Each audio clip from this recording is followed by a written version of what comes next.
Hello and welcome to Nerdarchy. For nerds, by nerds, I'm Nerdarchy Dave, and today I'm hanging out with Treantmonk.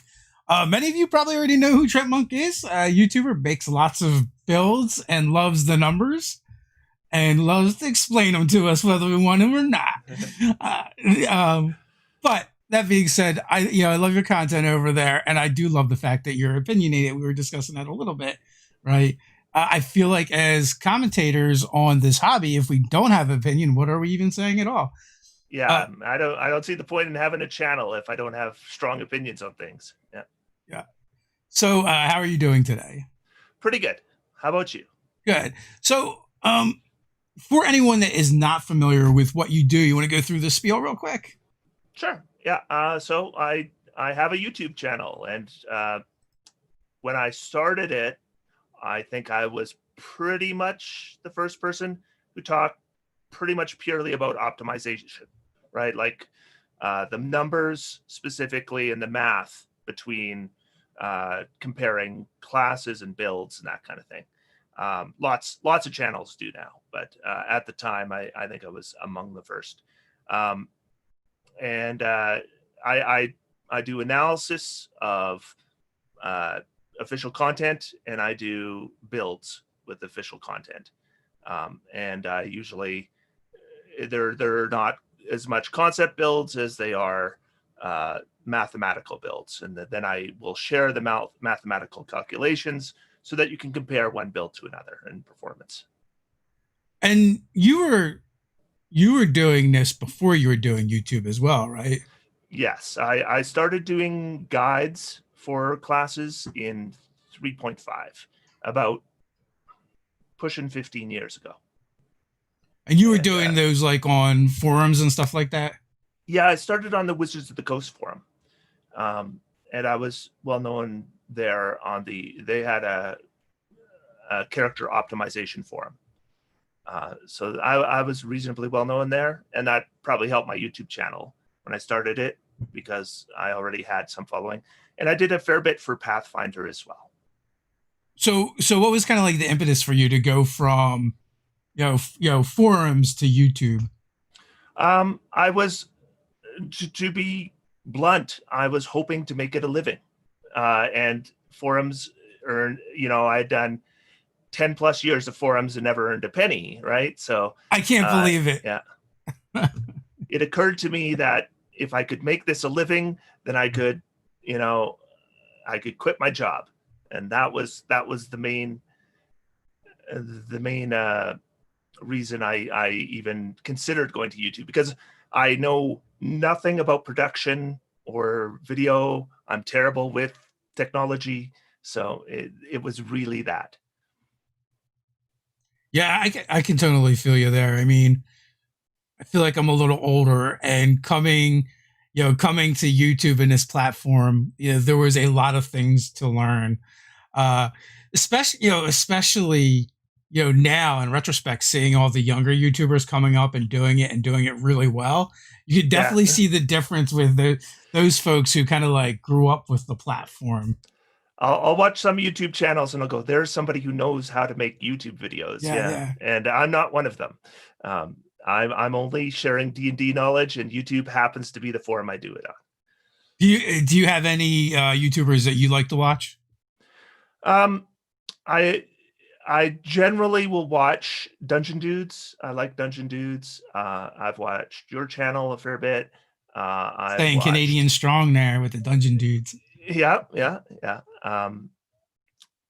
I think like there was a bit of a connection there already, because one of them had kind of followed me before, right?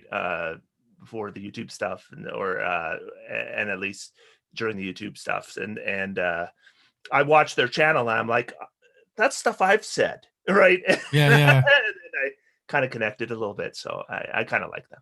Um, who else? I've watched some Matt Colville. I don't do a lot of the DM advice channels because I Yeah. I generally figure I've got a pretty good handle on what I like to do as a DM. Um, I like guy slanders, but every time I go to a guy video, I'm like, God damn it, guy, can't you say it faster in less time? Because all those videos are like 30 minutes plus.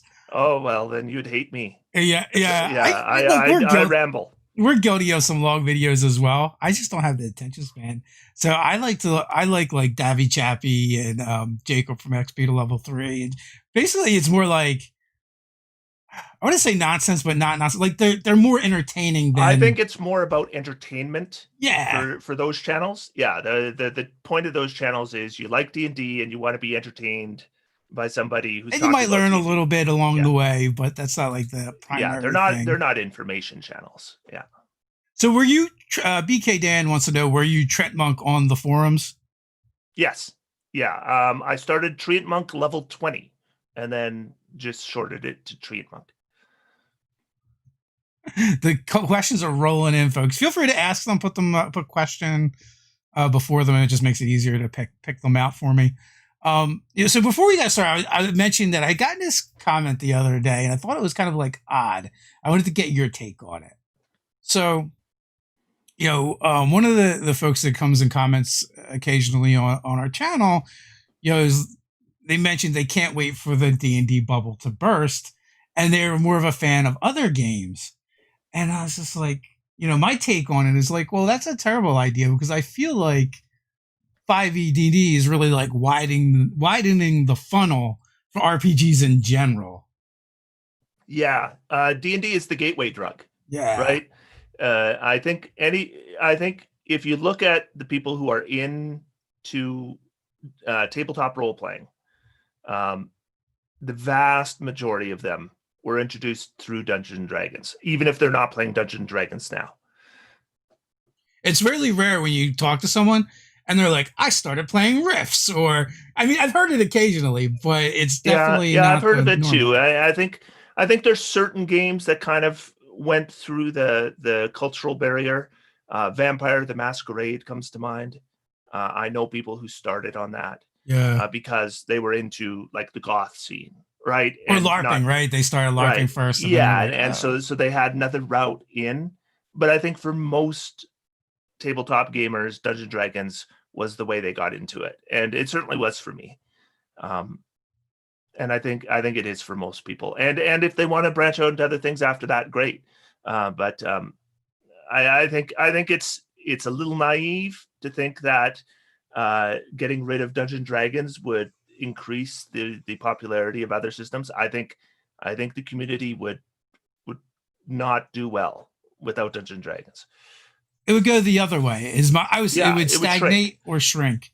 Yeah. And it's like, even if you don't like that particular game, you should appreciate the fact that it's going to draw other people in. And also, like, you can go to like the next most popular games, which are probably Pathfinder and Starfinder. If I just pick some muggle on the street and go, hey, what do you think of that Pathfinder game? They're just going to give me a funny look. Yeah. If you say D&D, they'll still give me a funny look, but like in their mind, it'll probably conjure an image of something. Yeah. I find that for people who are not part of my circle, when I mentioned Dungeons and Dragons, there's about a 60 to 70% recognition rate, right? Like, there's still 30 to 40 people who just have no idea what it is and have never heard of it, but the majority have at least heard of it, right? And Pathfinder, I'm sure it's 5%, right? Like, it's nothing. They're like, oh, that truck that Nissan used to make or makes. Yeah. I like the name, but I think it was a branding miss. So, Daraxis, is it more optimal to be clean shaven or bearded? Oh, it's clean shaven, clearly. So I think it makes you more and I think that's aerodynamic. demonstrable. It's demonstrable, right? I mean, who comes out of the shower and does this and is dry? Yeah, there's that. Yeah. But when it's really cold out and the wind and snow's blowing, it's nice to have that windbreaker built in. Yeah, I'm a Canadian. I've got the insulation built under the skin.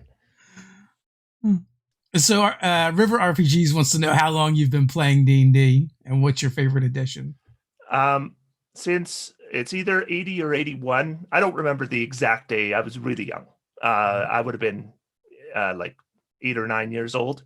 And that was I started with basic Dungeons and Dragons. And my favorite edition is 5th edition by far. So what's the draw for you for 5e as opposed to the other editions? I think it was interesting to see 3.5 go to 4e to see, because it was so different, right? Yeah. And 5th edition got that right balance of easy to play, but still customizable, right? And the 4th edition forgot to let you customize your character. Yeah. And 5th and 3rd 3.5 forgot to make it easy for new players to play. And 5th edition is in the middle, and I think it's about the right balance. Have you checked out Pathfinder 2e at all? I've read it. I own it and have read it, but I haven't played it.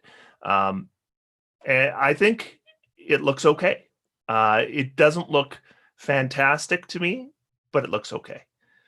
And I'm the if there was a bigger audience for it, I'd make videos about it. Yeah. But there's not. It's a small audience. There's a subsection making videos for it. Yeah. We've had a few of those folks on. I don't own the game, but I've played it a few times, and I'm in a current campaign now. I like character creation in 2e Pathfinder. Like, I feel like D&D could learn something with what they're trying to do now with the races and lineages from Pathfinder. Yeah, I think the issue with 5th edition and that is that they have to go back, right? Because there's already published stuff, right? And that they've got to go back and disassemble, right? Well, Pathfinder did a better system off right from the beginning of the publication of the book, which, in fairness, was partially due to the fact that it was several years later, right? Yeah, it definitely helps. I do like the fact, like, when you're building your character and for the way they handle kind of like the stat adjustments where you have like... it was the very first thing I noticed when I read Pathfinder 2e is like, oh, so I can just make any race, any class, and still be optimal, right? Yeah.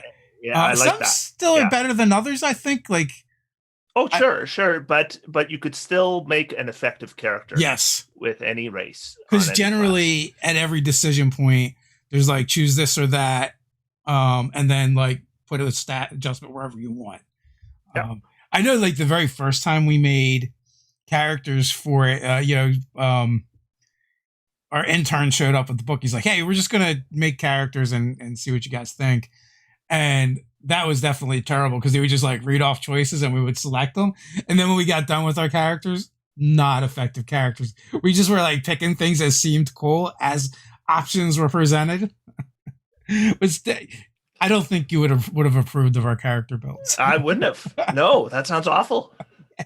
We would have gotten big red Fs on them and been traumatized. When I make a character, I always like to start with a vision in my head of who they are first. Yeah. Right? So that concept is set.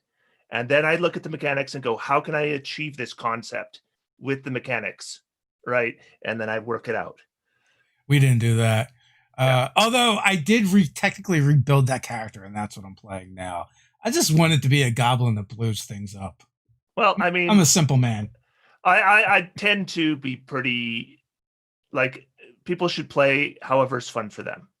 But if people ask how it's fun for me, I like to come up with those parameters first. I've got this concept. How can I make that work within the rules? And then I start doing the work. And that's what I enjoy, right? Totally respectable. So Sid wants to know, do you play the bagpipes? No, I do not. There's a mod on my channel who plays the bagpipes, and he's quite good at it. But I was hoping that like there was some kind of inside story there, but no. Sadly. Can you go learn the bagpipes real quick? So Nick's question: how real is power creep for subclasses? The more books that come out, always power creep. Yeah. I think it was fairly dramatic in Xanathar's, and it's more dramatic in Tasha's. And this is I did a video where I talked about, I think D&D is in the second half, right? the 5th edition. And, we're closer to the end of 5th edition than the beginning. We know once And, they completely fix the monk, it'll be all broken. well, the Mercy Monk goes a long way. It does. But, when things start to come out like the Twilight Cleric and the Peace Cleric, these create problems, right? And these kind of problems are not easily erased. And, once we have mechanics that make it harder for DMs, it's pushing us towards the end. What do you think the issue is with the Twilight Cleric? Well, the issue with Twilight and Peace, and I'm going to spoil a little bit. I got a video coming out on Monday where I'm going to be talking about these two subclasses. But the issue with them is that in both cases, there are mechanics involved that they did not have in the Unearthed Arcana, and that were thrown on the official release without feedback, presumably without any playtesting, that are dramatic and that change the game. Like a Peace Cleric has a mechanic where it is no longer the attacker who decides who gets damaged.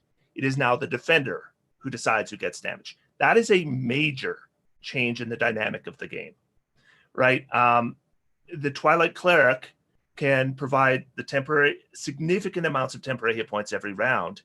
And if you combine that with the defender deciding who gets damaged every time the attacker attacks, we now end up in a situation where a DM cannot effectively create a challenging encounter without it potentially being a deadly encounter.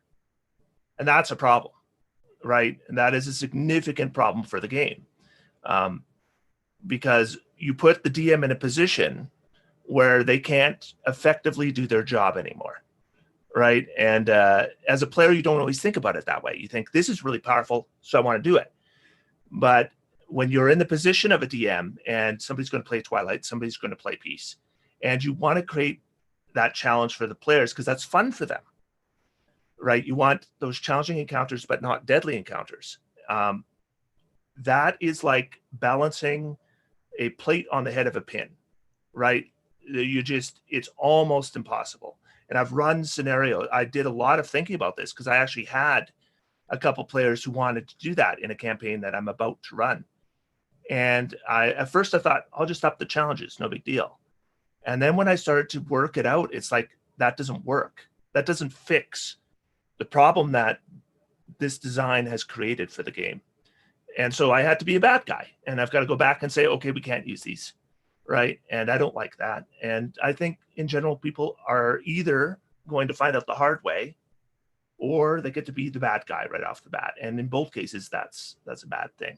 So yeah, I'm very, very, I think Twilight and Peace are poor design, and I don't understand how these mechanics got added without doing UA for them. Like when they're so dramatic, right? I don't get it. I wonder if they had deadline problems, right? And if that was involved, I don't know. Well, but maybe I have pretty strong opinions on both those subclasses. maybe they're internally playing the game differently too. I don't know. Like, I think DMG says like 6 to 8 encounters in a day, Mm-hmm. like, which we do like 1 or 2. I get told that all the time, that in most games that's the way it is. But I mean, I just was playing in a game on Sunday where we were like on our 5th encounter without a short rest. Yeah. And I said, okay, guys, next time you hear on the Discord about this never happening, just remember it does happen. Well, I would never say anything never happens either. I can only speak to our games and what, if I want to really like trash my players and throw them through a loop, I throw 3 encounters at them before they rest, and like they went Nova in the first one. But so I guess like what you discussed, like that combination, I think you're talking about the channel divinities, right? In the case of the Twilight, it's the channel divinity, but in the case of the Peace cleric, it's not. That's their warding bond that they just create with number of players equal to their proficiency modifier. Oh, and then they can switch out who takes the damage. And the other issue with that, of course, is that there's probably more characters than there are characters in that bond. And so do you just kill those characters as a DM, or do you not challenge the party? Right. And you know, you almost have to choose between those two unpleasant scenarios. So I guess the combination is good for an encounter or two, and then after that it's just the switching around of the damage. I don't know.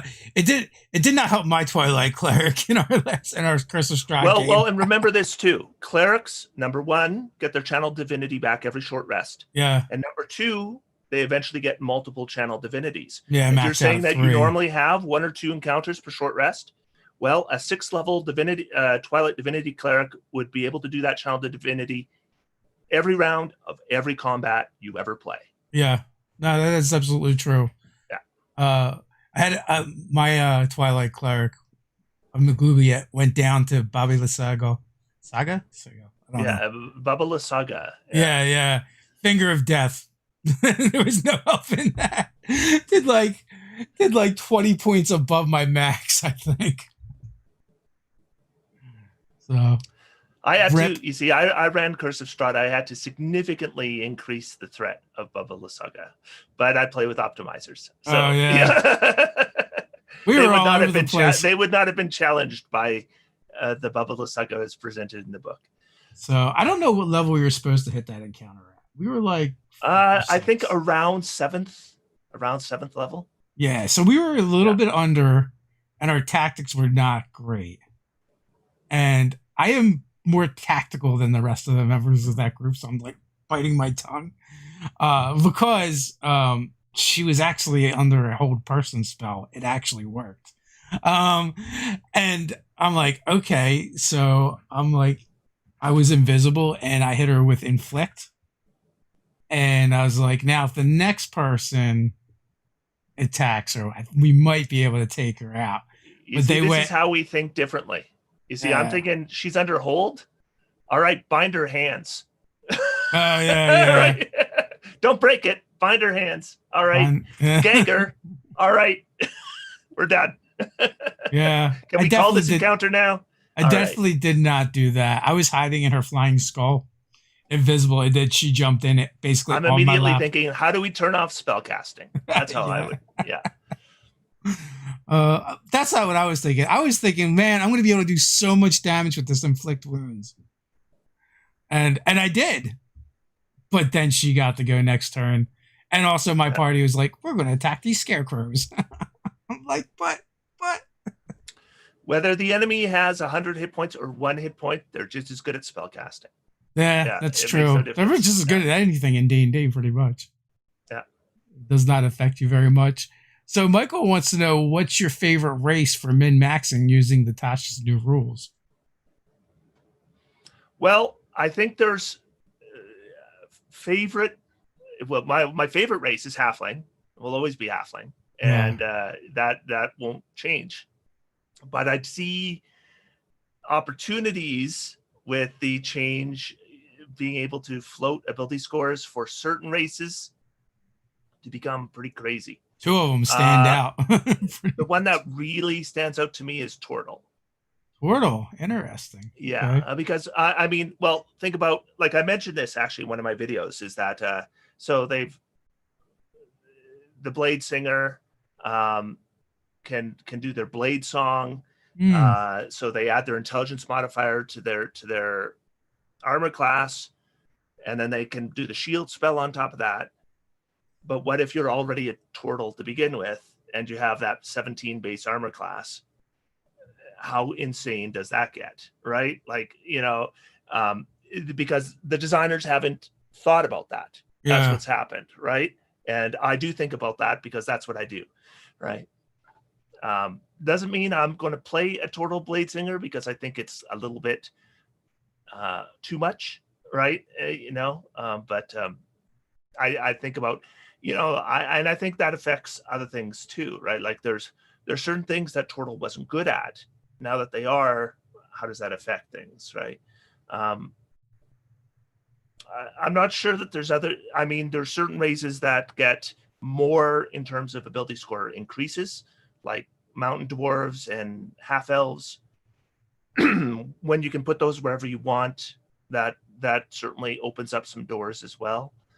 When Yeah, you I have mean, races that have armor proficiency, like mountain dwarves or Githyanki, being able to put those ability scores wherever you want can give you some options that you didn't have before as well.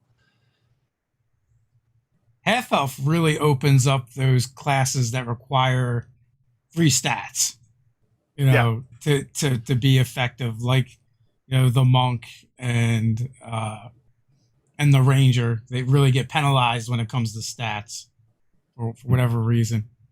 Also, they finally did it. They finally made a race that can now use Constitution to make an attack roll with. yeah, I think that doesn't make any sense to me. No, it's bizarre. Yeah, So we'll see if it makes an official publication, but I don't get it. it should still Uh, be either a strength or a dex check. it should be strength, probably in that case. But yeah, dexterity makes sense too for certain races. But Constitution makes no sense, right? Like, it seems kind of random. Well, I mean, we could use every other stat to attack with up till this point. now, now they Yeah, just checked off and the last one. but in a lot of cases, there's kind of A a reason. theme behind it. Yeah, Yeah. like I know why a shillelagh uses wisdom, Yeah. right? I get it. I know why a finesse weapon uses dexterity. I just don't understand why How healthy I why a am. bite would use Constitution. That just doesn't make any thematic sense. It I yeah, it's very bizarre. I mean, maybe if it was a spell attack and you were a caster, like some kind of blood mage, then possibly, it's your life force Yeah, versus yeah. theirs. I'm not saying you could never Uh, have an attack using Constitution, but you would need to find some kind of thematic reason to support it, right? Rather than just throw it in there. Oh, by the way, now you can use Constitution. Give us something, right? To be immersive, right? And they haven't done that here. Doesn't mean they won't by the time it becomes publication, or maybe they'll get rid of it before it receives official publication. But as it's presented in Unearthed Arcana, I have no interest in it. yeah, I don't think it'll make it through, but we'll see. Watts Probably has not. proved me wrong before. So, Squid Heads and BK Dan both want to know of what your thoughts are on 6E. On 6E, okay. I'm not convinced 6E is the next step. I think there is a significant possibility there could be a 5.5. So there's or that 6th edition might appear more like a 5.5. I think both of those are more likely than them making a major deviation, because I think there is enough people invested in where 5th edition is that I think mainly people just want it cleaned up, right? Especially when you look at what they're doing with Unearthed Arcana now. I would love to get Jeremy Crawford in a room, and the question I'd have for him is, if you could redo the player's handbook, what would it look like, right? I think, and I think I know what a lot of the answers would be. It's right? going to be, God damn it, I'm going to write, you absolutely cannot wear metal armor if you're a druid. Absolutely, under no circumstances, the world will end. Well, I think number one, races would look different, right? Very different. And we might not have ability score modifiers for them at all, right? That might not be part of race. It might be part of class. Number two, I think all the summoning spells in the player's handbook would be gone and replaced with Tasha's summoning spells. Number three, yeah, I think things like druids, they would get rid of that wording, and instead they would say if you wear metal armor, you can't cast your spells or something like that, right? If for no other reason, just so he not ever have to answer that question again and go, but it says.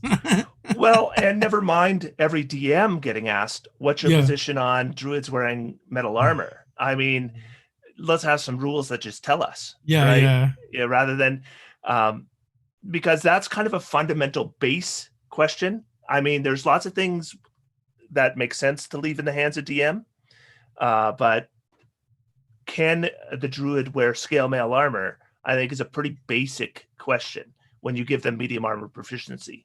Yeah. That the rules should answer for us, right? So I think I know what a lot of the answers would be, but I would like to hear some things that I maybe didn't know that he would have done differently. I know he would have done different. Like the ranger would have looked more like what we see in Tasha's. I know that, right? But I'd be curious. But I do think we're more likely heading towards a 5.5 than a 6th. I think we might even be in the midst of it now, to be honest with you, like you said. Well, yeah, I think Tasha's is kind of that, but you can see through the Unearthed Arcana that they're not done. Yeah, they're still figuring it out. Yeah.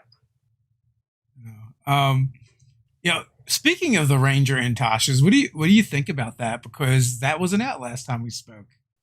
Oh yeah, I like it. Now, there was a lot of people upset about Foe Slayer.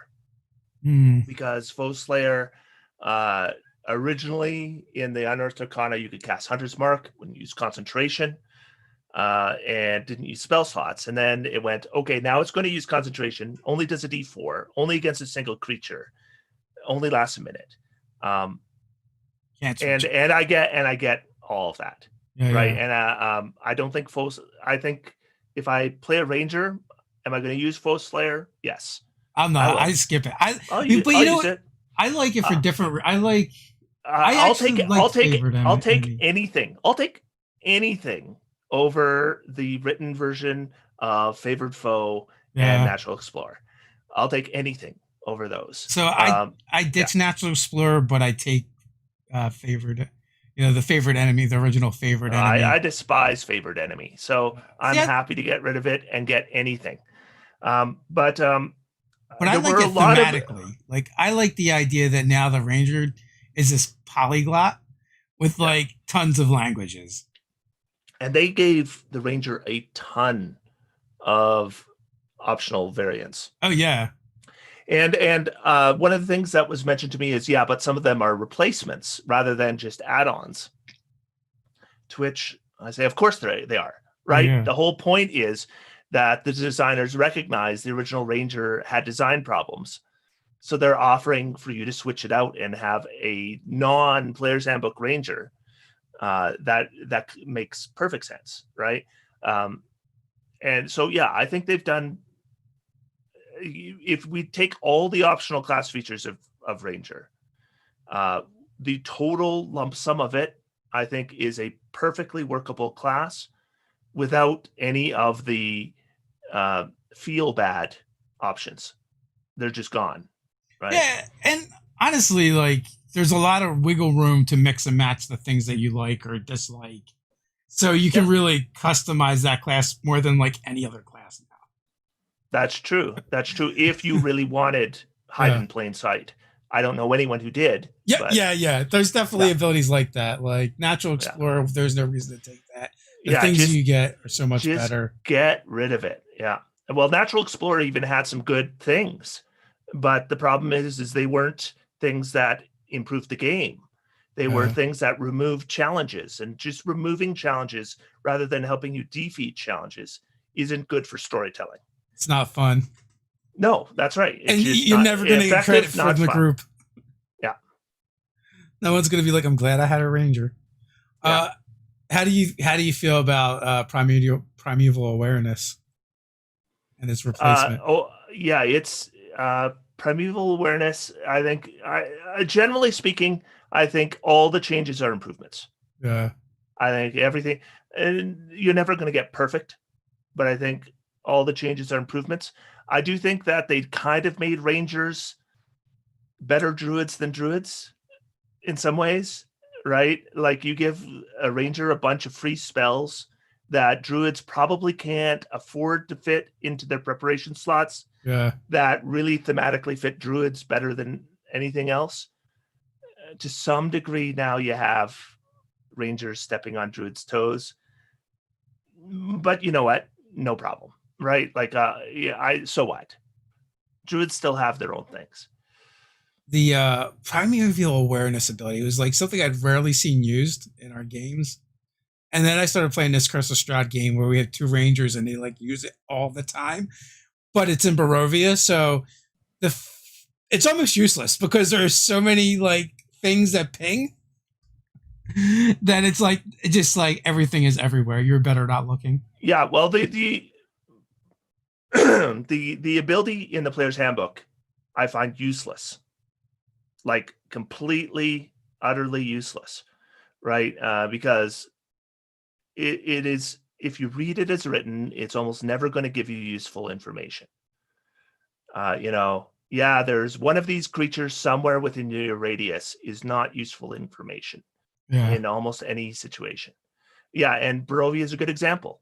Every time you use it, it should give you the exact same information, no matter where you are or what you're doing, right? There are fiends and undead everywhere. You're gonna die. So what's the point of having that ability in the first place? Yeah. Yeah. So what's going on in your own games right now? Well, I'm actually finishing up a Curse of Strahd campaign here for pretty soon. The players are in the castle now. And there's I've got some personal stuff for some of the characters that they're resolving. I'm finishing up a Tomb of Annihilation. This Saturday, they'll be taking on a Serac. So we're into that already. So I'm actually got some things finishing up. Then I've got another campaign I'm kind of working on. It's going to be the next campaign. But the amount of prep work I have to do for it, because all the monsters are custom and I'm programming them on Roll20. So we're probably talking about several hundred hours of prep work. So that might be a while yet. Do a lot of prep then. A lot of prep. So are you playing in any games or are you always the GM? No, I play in a couple games as well. I've got one game I'm playing a Beastmaster Ranger. Another game I'm playing in Artificer Echo Knight. Oh, cool. It's a fun combination. It is an unusual combination, which is kind of why I wanted to do it. Yeah, what is the character premise there? Well, he's a halfling that he's kind of a mad scientist, and part of his discovery included a portal that he could control that became the Echo. Oh, nice. Ted's playing an Echo Knight or played an Echo Knight, and they're awesome. I think his DM let him be a hollow one, and I convinced him that he should be the Echo, and he summons the real him, instead, and his DM went for it. I'm right now playing a battlesmith artificer gnome, who his iron defender is a 7-foot tall kangaroo. Oh yeah, my steel defender is a motorcycle. Oh, nice. I ride around in the pouch, and I took mounted combat. So iron defender and mounted combat is a nice combination. Well, yes and no. I mean, the steel defender is medium sized, so you're very seldom going to get that advantage that mounted combatant can give you. That's when the enlarged spell comes in. Yes, yeah, that's true. So that's why I did it, but more so for making them attack me instead of the defender, and then being able to use the defender's reaction to give disadvantage. Yeah. So, but honestly, I just like to ride around in the pouch of a mechanical kangaroo and whack things with a warhammer. Like I said, I'm a simple man, and it doesn't take much to amuse me. So do you prefer GMing over playing? No, I probably prefer playing to DMing, but D&D is one of these games where there's a lot more players than there are DMs, and there's just there's a demand for DMs. There's not a demand for players. So I do DMing because it fits with what I do. But if I have to choose, I'll choose playing pretty much every time. So Ademus wants to know if you, how would you fix the new clerics? Yeah, the first thing I'd do is I'd get rid of the published versions completely. Just gone.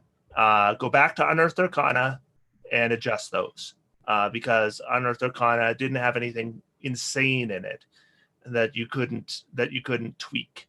And so I mean, if you really want the quick version of how to, if somebody in your party or in your group of players has their heart set on the idea of a Twilight Cleric and not the broken aspects of it, I just let them play the Unearthed Arcana version, right? And it would work. Again, I don't get how they have an Unearthed Arcana version that isn't broken. It's still powerful, as Unearthed Arcana pretty much always is. But how they go from that to what they put in the book defies logic. It just doesn't make any sense. And it doesn't follow the design procedure that Jeremy Crawford has talked about in public. So Jordan wants to know, with the Mercy Monk giving us a monk option now and the Ranger changes in Tasha, what class do you want to see get some love next?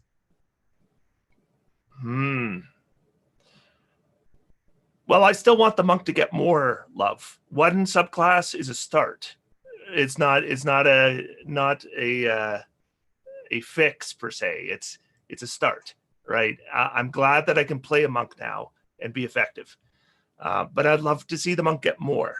But I'd like to see some really, pardon me. I'd like to see some more for the barbarian. I'd like to see some more for the rogue. I'd like to see more from martial classes in general. Because I do think the gap between the spellcasters and the martials really gets bigger at those higher levels. I'd like to see high level single class characters get love as well. So Michael wants to know, has the Crusher, Piercer, and Slasher feats from Tasha had some serious effect on min-maxing to you? Certainly Crusher does. I like Crusher. I'm not sure about Piercer or Slasher. I like Crusher and Slasher because they have control aspects.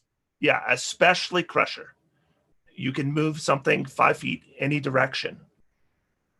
That is, if you're a tactical player, that's big, right?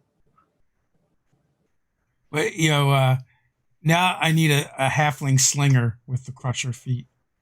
Yes. Yes, I mentioned to somebody recently because they wanted to use Crusher with ranged, and I said, the sling is bludgeoning. Like, yeah. Oh, I didn't even think about the sling. It's the only one that kind of works for all the various combinations. But it offers some interesting opportunities. I like the idea of being able to play with the idea of a slinger, right? Because that's something that kind of went the wayside because no feat supported it before. Yeah. Well, I mean, it gets the same feat support as other ranged weapons. It's just not a great choice. Yeah. I would say, I mean, sharpshooter technically works with it, right? Yeah. But like, if you wanted a one-handed ranged weapon, you got crossbow expert, but you didn't have anything for a sling, right? No, and also we're talking about a weapon that does significantly less, and it does D4 damage. Yeah. So why would you make a sling character? Well, maybe with the Crusher feat, there might be some reason. Yeah, it gives you some options anyway.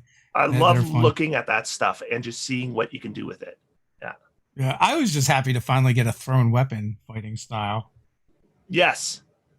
So because Man, did this system hate throwing weapons.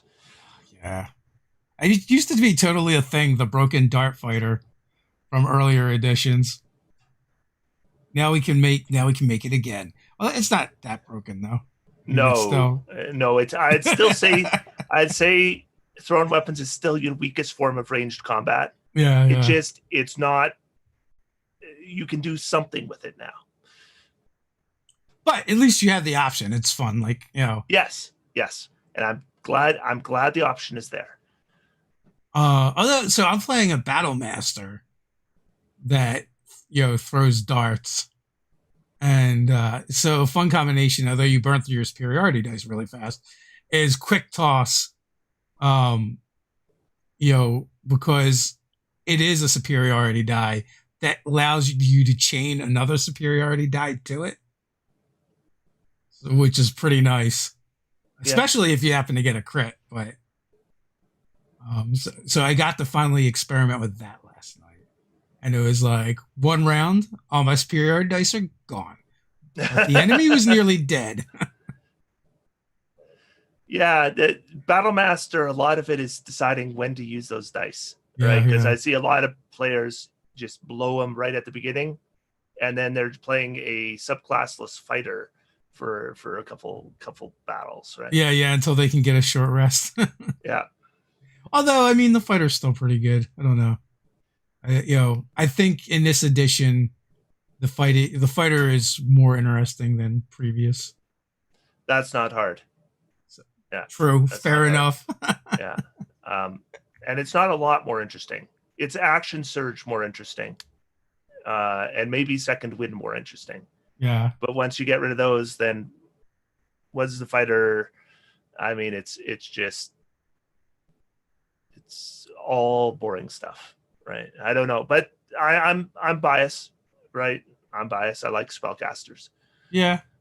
Yeah. But I mean, I guess, but the fighter is the short rester, though, right? So like, But if I'm playing a non-spellcaster, fighter is like Echo Knight's an exception because they have an incredibly interesting, fun mechanic.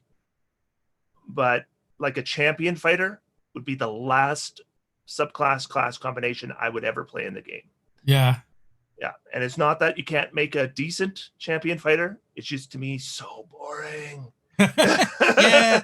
Sometimes those reliable choices though are just boring though, right? Like, yeah, I mean, are you? and people complain about the warlock using Eldritch Blast all the time, but at least the warlock has some spells and invocations. Yeah. The champion fighter literally just attacks the same way over and over and over again, and that's all they can do. Wait, what do you think, ASI or feat? Usually feat. Yeah. Right. Yeah, I'm usually geared towards the feats, but there's usually, when I look at a concept, there's usually a couple feats that I think fit the concept.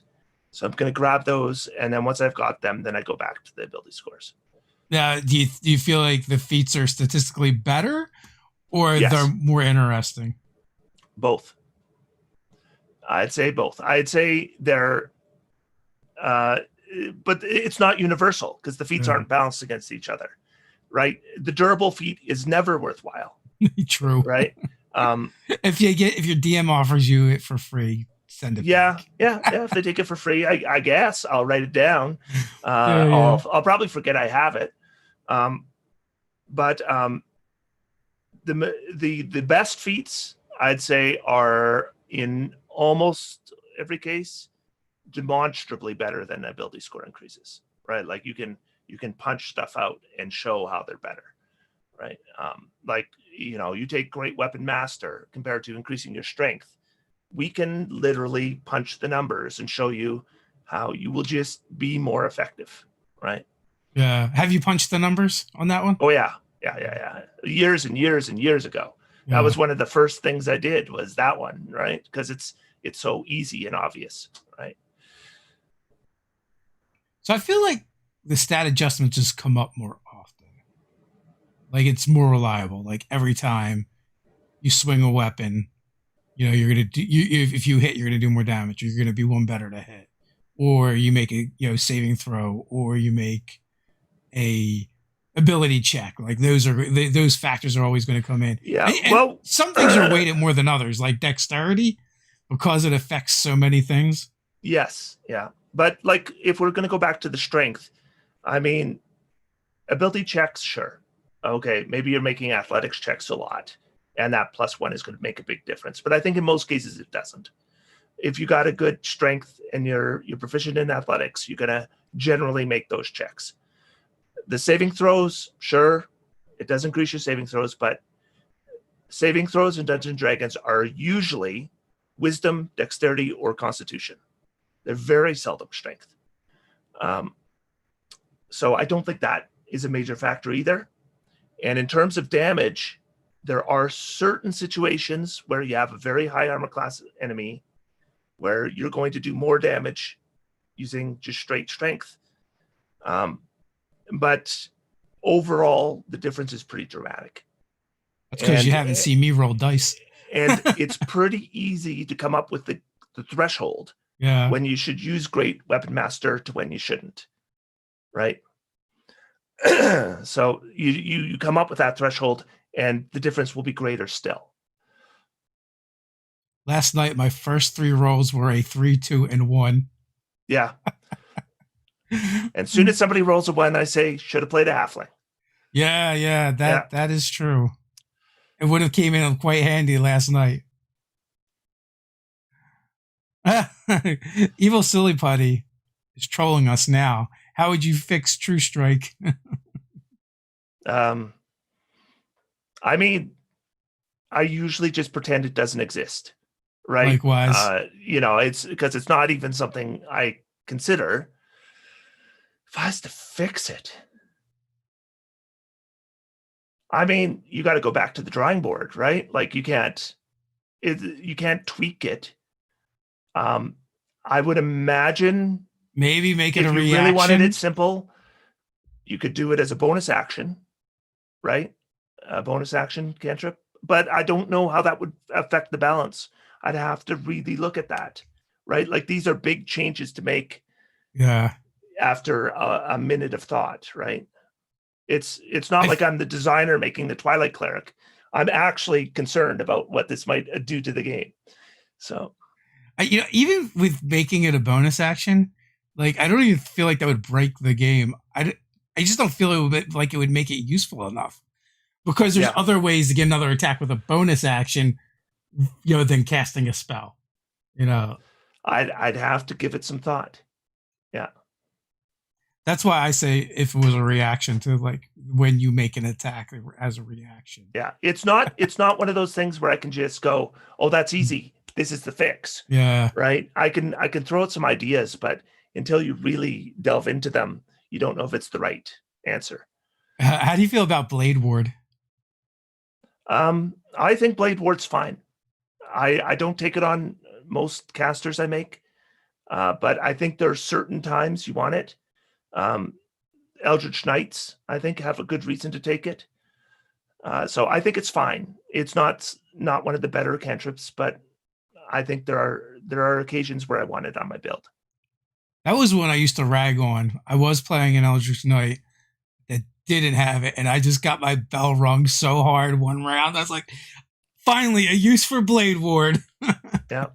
Well, and they have the ability to attack and then cast it, right? Which is nice. Yeah. But I think, what is it? There's limited to one attack. I guess technically speaking, Blade Singers can now too. What? They couldn't before? Nope. No. The ability to cast a cantrip as part of the extra attack is new. Yeah. Oh, I didn't even realize that they changed that, to be honest with you. Yeah. It's like, I don't know. The Blade Singer in Tasha's is significantly different than the Blade Singer from Sword Coast Adventurer's Guide. I'm going to have to relook at it. I'm not usually a huge fan of Gishes. I always feel like if I could cast a spell or hit something with a weapon, there's probably a better spell than swinging my weapon. There's like these niche cases. Yeah. If I'm going to play a melee character, I like to have some spell casting, just because I prefer spell casting. but it doesn't necessarily have to be a Gish, right? Like, I'm happy with a ranger. I'm happy with a paladin. Yeah, I don't even see Paladin as a Gish. No, I don't either. I think of a Gish as an arcane concept, right? And with, I think they're very different. Yeah. I mean, I barely consider paladins having spells, to be honest with you. Are you a smiter? Yeah, you mean my smite slots? Yeah. Yeah, maybe if you want to go Nova and cast a smite spell and then smite on top of that. Yeah, my paladins tend to cast spells. Okay. What is your favorite paladin spell?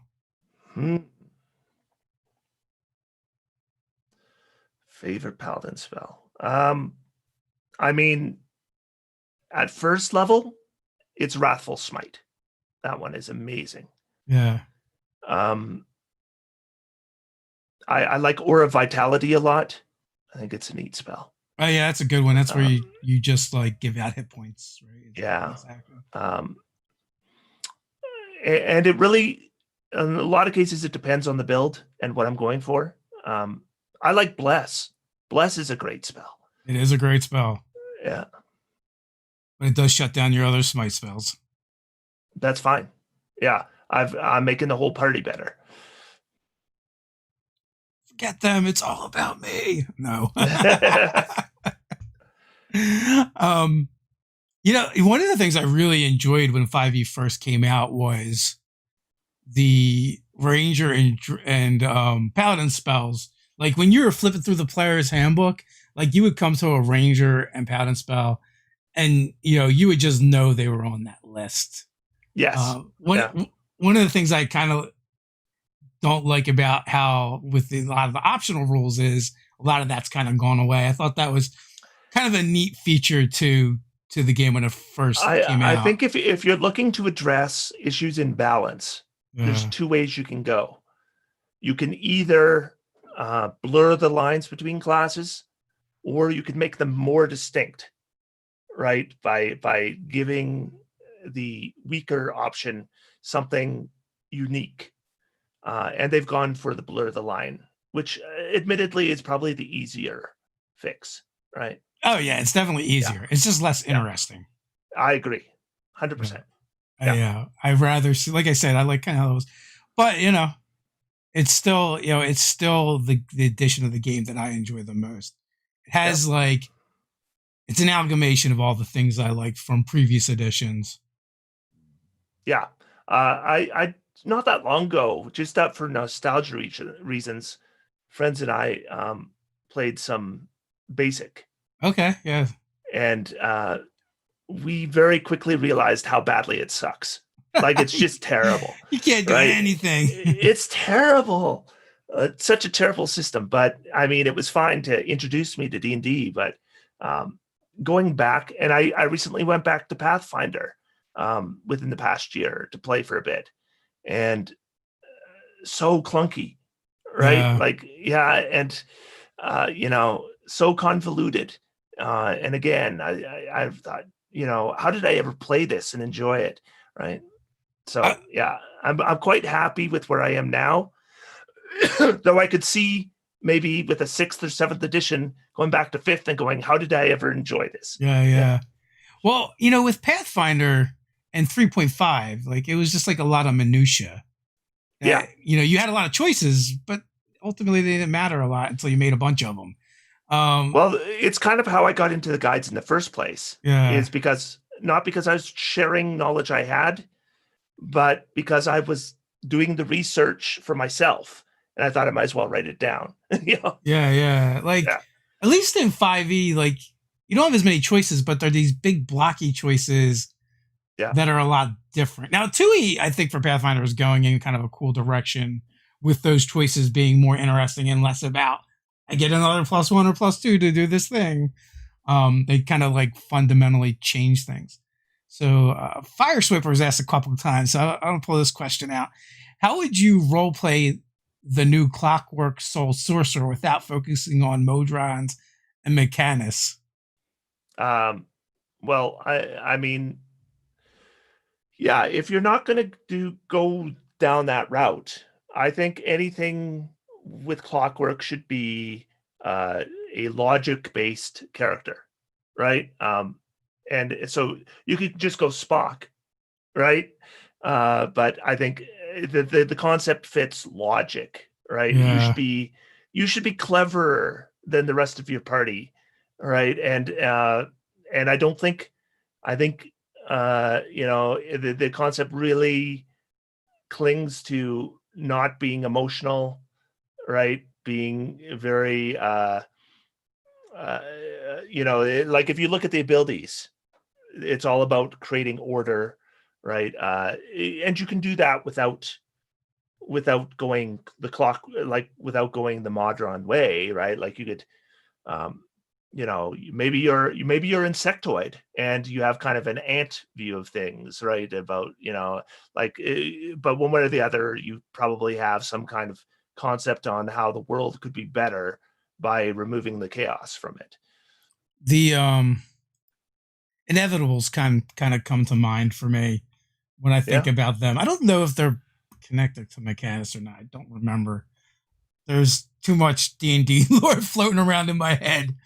But yeah, like, you could kind of be infused with a spark from an inevitable, or, for some odd reason, somehow one of them did, have a relationship with someone in your, your lineage. And now this spark has kind of taken place. Yeah, Or I would just go, you're super, super, super, super lawful, uh, right? Probably lawful neutral. And start with that.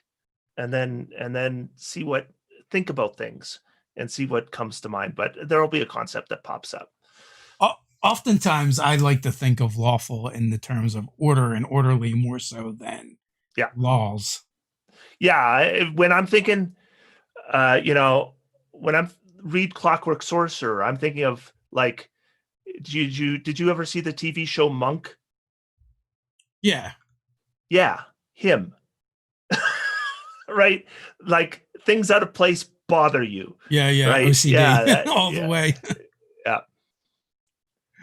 That's where I would go with a Clockwork Sorcerer, right? Like, they go to the treasure hoard, and one of the gold pieces has fallen out of this chest and out of this chest. Well, they got to go to the third chest and remove a gold piece so that it matches up. Yeah, right. Yeah. Like, I don't know if you've played any League of Legends. It just makes me think of the Zillion character from League of Legends. I have not in a while. I've given up video games because, well, then I don't do anything productive. I don't have time. Yeah. So we are just past the hour mark. Final thoughts before we head on out? I think I've said what I want to say. Nice. Well, thanks for coming on. I really appreciate it. Everyone, go check out Treantmonk if you haven't before. As always, links are in the description. And until next time, stay nerdy.